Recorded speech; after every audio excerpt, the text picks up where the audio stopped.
Hello, this is Virgil Labrador, Editor-in-Chief of Satellite Markets and Research, and we're here at the IBC 2023 in Amsterdam with Jake Hlomador. He's the CTO of the Chief Technical Officer of KNet. Welcome to this videocast. Thank you. Very happy to be on here. So, Jake, I'll call you Jake. That's fine. Yeah.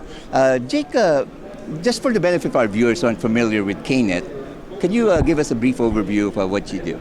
Okay, so KNet was founded in 1996. Predominantly, we started off as an ISP, but we've grown quite a bit since then. We've built a teleport, we've got involved in some other technologies.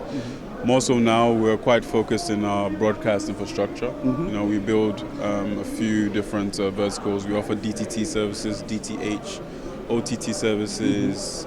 We also provide solar for these installations that we do as well. So we're involved in a few different verticals at the moment. Right. So you're based in West Africa. Ghana, to be precise. Ghana, to be specific. But what is your coverage area? We cover pretty much all of West Africa, Central Africa, and a bit of Southern Africa. So currently we actually have operations in Liberia, Sierra Leone, Togo, and in those environments. Right. And we're here at the broadcasting show, the IBC. You've mentioned generally what you do for broadcast. Can you be more specific? Yeah, so with DTT specifically, we build the national DTT infrastructure for Ghana. So we have 42 sites across the country from Accra all the way to the northern regions, which we manage, operate, and we build for the government. So periodically we take visits out to these sites, make sure that they're running perfectly. We also offer DTH services, which is satellite TV. There's a quite popular platform known in Ghana as Multi-TV, which was built by us as well, but they handle the marketing. Right. We also offer OTT services for companies like HD Plus, where they have an app on their phone and they can watch TV and stuff like that.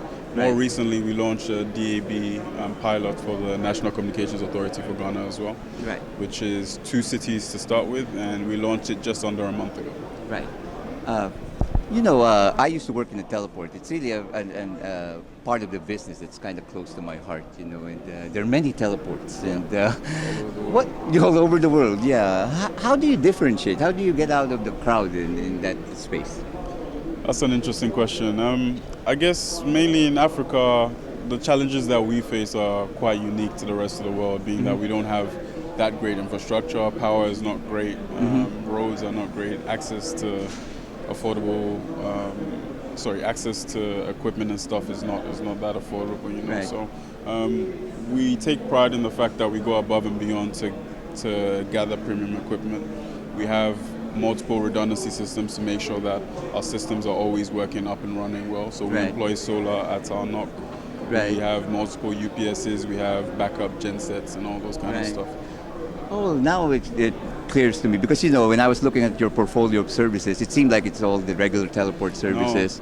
But the solar is really very interesting for me, and now you've made it clearer that because of the infrastructure. Exactly. So you add that on. So you're a complete one-stop shop. Exactly. And we're vendor agnostic. We don't really only work with one supplier. So we have multiple satellite operators that we work with. We have multiple brands that we work with. We're a system integrator.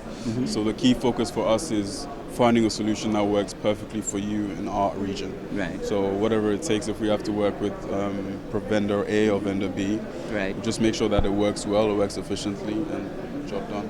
Right. So from 1996, about 27 years from now, from an ISP to a full one-stop shop telecommunications company. Exactly. Amazing. So what's the next step? What do you think the company's going? I think that's also why we're here at IBC. We're trying to see what else is happening in the world, what else other people are getting involved in. But we're always open to We're always open to getting involved in new technologies, see where the world is heading, what else we can employ, what other solutions we can provide for our clients. So I think that's the trajectory we'll be going on. Just getting more efficient, more versatile, and just better at our job. Right. Well, that's a pretty good overview of your company, Thank you. Jake. Thank you so much. Is there anything else you want to add? No, I think that's about it for now. I'm very happy to be on this interview with Satellite Markets. Likewise, I've learned a lot from this, and it's a company that we're closely following in the satellite markets and research. And for all the news and information on the global satellite industry, you always have satellitemarkets.com.